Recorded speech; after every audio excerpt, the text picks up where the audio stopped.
الحمدللہ رب العالمین والصلاة والسلام علی سید المرسلین اما بعد فاعوذ باللہ من الشیطان الرجیم بسم اللہ الرحمن الرحیم قال اللہ تبارک و تعالی فی القرآن المجید وفی شان حبیبہ ان اللہ وملائکتہ یصلون علی النبی یا ایہا الذین آمنوا صلوا علیہ وسلموا تسلیما صدق اللہ العظیم۔ سورۃ احزاب کی آیت نمبر 56 جو ابھی پڑھی، آج جس موضوع پر اللہ رب العزت نے لب گشائی کی توفیق عطا کی وہ ہے درود شریف کے فضائل۔ یہ وہ وظیفہ ہے جو سب وظائف میں بڑا پیارا اور بڑی فضیلتوں والا ہے، جس کے فضائل اور برکات کا ہم کبھی بھی احاطہ ہی نہ کر سکیں گے۔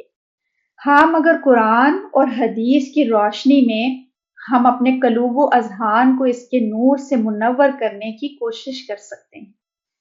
یہی کہہ سکتے ہیں کہ ہم تو اپنی ادنا سی کوشش کر سکتے ہیں، اور جب کوشش سچے دل سے کی جائے تو اس کوشش پر انسان کو رنگ لگانے والی ذات خدا کی۔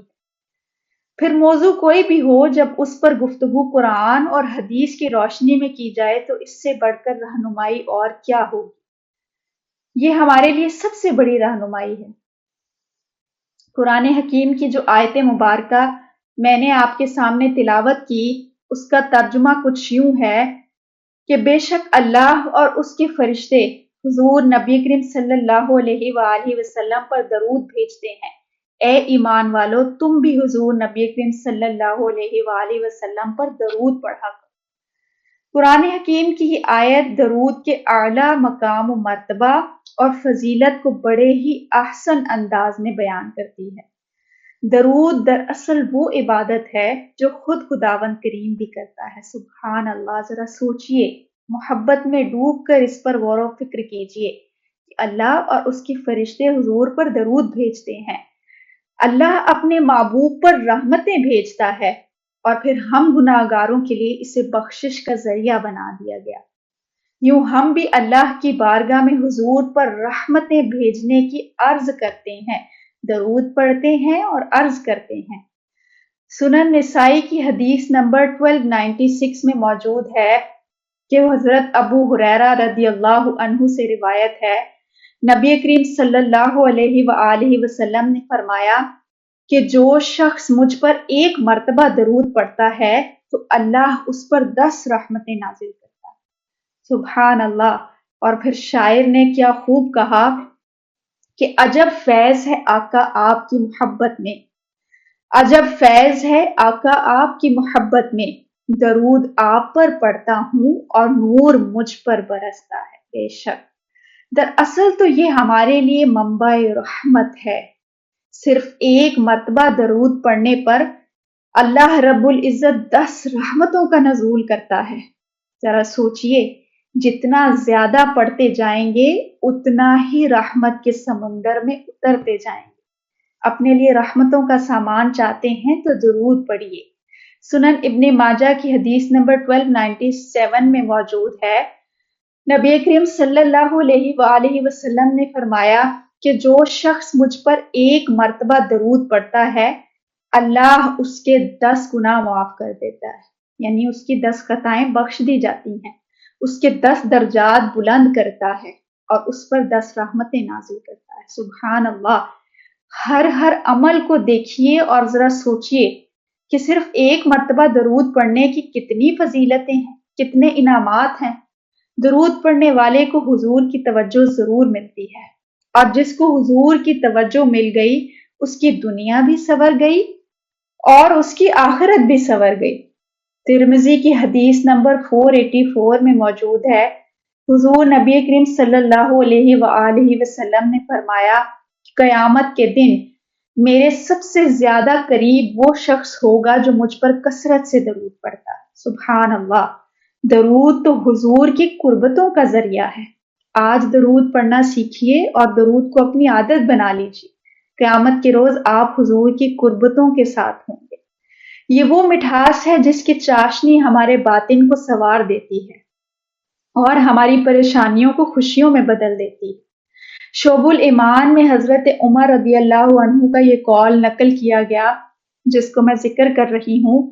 حضرت عمر رضی اللہ عنہ نے فرمایا کہ اپنی دعاؤں کو درود کے ساتھ منسلک کر لو، کہ درود تو قبول ہوگا ہی، اس کے جڑ جانے سے تمہاری دعاؤں کی بھی قبولیت ہو جائے گی انشاءاللہ۔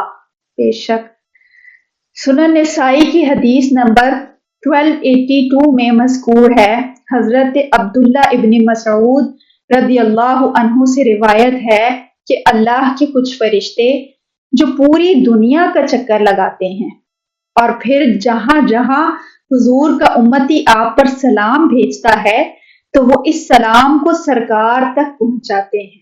سبحان اللہ۔ تو پھر شاعر نے بھی اس کی کیا منظر کشی کی کہ درود پڑھنے سے ثواب ملتا ہے، ارے درود پڑھنے سے ثواب ملتا ہے، سلام پڑھنے سے جواب ملتا ہے۔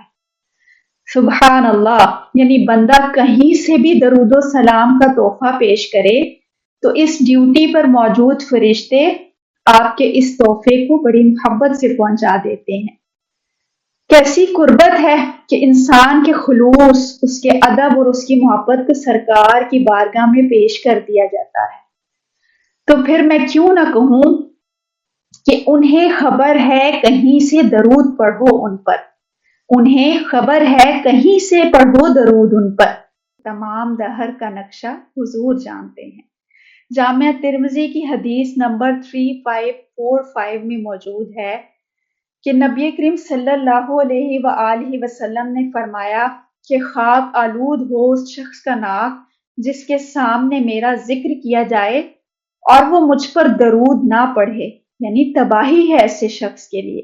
لمحہ فکریہ یہ ہے کہ آج سب اپنا محاسبہ کر لیجیے، اور ہر مرتبہ محاسبہ کرنے کی ضرورت ہوگی کہ جب بھی ہمارے سامنے حضور صلی اللہ علیہ وآلہ وسلم کا ذکر کیا جائے تو کیا ہم سرکار کی ذات پر درود پڑھتے ہیں؟ اگر نہیں تو پھر آج سے اس عمل کو شروع کیجئے، کیونکہ آپ اس وعید سے بچنا چاہتے ہیں۔ خود کو تیار کیجئے اس وارننگ سے اور درود نہ پڑھنے کی کنجوسی سے خود کو بچائیں۔ درود شریف ایک ایسا روشن چراغ ہے جو انسان کے اندھیرے دل کو روشنی دیتا ہے۔ درود پڑھو کہ چہرے پر تازگی آئے گی، درود پڑھو کہ چہرے پر تازگی آئے گی، ارے درود پڑھو کہ آنکھوں میں روشنی آئے گی انشاءاللہ۔ اور یہ درود ہدایت کی راہ دکھاتا ہے۔ یہ بڑا پیارا وظیفہ ہے۔ جو انسان کی کوئی بھی پریشانی ہو، وہ بیمار ہے، وہ کسی غم میں ہے، تو وہ سرکار پر محبت سے درود پڑھ لے، اس کے صدقے میں اللہ اس کی مشکلوں کو ٹال دے گا، اس کی مشکلیں ٹل جائیں گی بے شک، کیونکہ یہ تو ایک بہت پیارا تحفہ ہے، اور جس کو یہ تحفہ ملتا ہے وہ پھر ہمیشہ کے لیے اس درود سے منسلک ہو جاتا ہے۔ جسے چاہے اللہ اپنے محبوب پر درود بھیجنے کے لیے چن لیتا ہے، اور حضور کی نگاہ خاص کا انعام ایسا شخص ہمیشہ کے لیے پا لیتا ہے۔ سبحان اللہ۔ اللہ پاک ہم سب کو حضور پر دل سے محبت سے درود پڑھنے کی توفیق عطا کرے، اور اس درود کے صدقے میں ہمیں حضور کی قربتوں کی نعمت سے نواز دے۔ اللہم آمین۔ وما علیہ الا البلاغ۔